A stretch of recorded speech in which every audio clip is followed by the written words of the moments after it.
Syedaralun pada Rabu 13 April 2022, acara PTQ RRI Nasional di Aceh Tengah akan dibuka langsung oleh Wakil Presiden RI Kiai Haji Ma'ruf Amin. Untuk itu, persiapan terus dilakukan demi suksesnya acara tersebut. Pada Selasa 12 April 2022, geladi bersih dilakukan di seputaran kantor Bupati yang pembukaannya akan dilaksanakan di lapangan Seddakap Aceh Tengah. Amatan serambinews.com, tampak petugas yang berjaga di sekitar kantor Bupati yang tergabung dari TNI, polisi, dan anggota dari Dinas Perhubungan.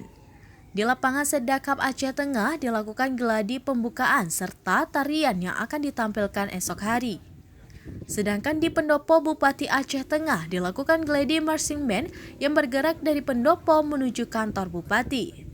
Selain itu, tim dari TNI, Polisi Militer, Kepolisian, dan Dishub melakukan simulasi penjemputan Wakil Presiden. Jalan Yosudarso mulai dari depan Gedung Olah Seni atau GOS hingga Tugu Amandimot akan ditutup hingga acara pembukaan PTQ RRI Nasional selesai.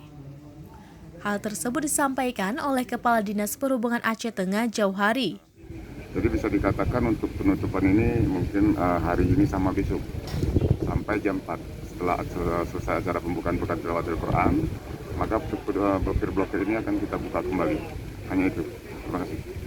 Pengendara yang melintasi nantinya akan diarahkan menuju jalan-jalan alternatif lainnya. Dari Aceh Tengah, Syedaralun Bagus Setiawan, Serambi On TV.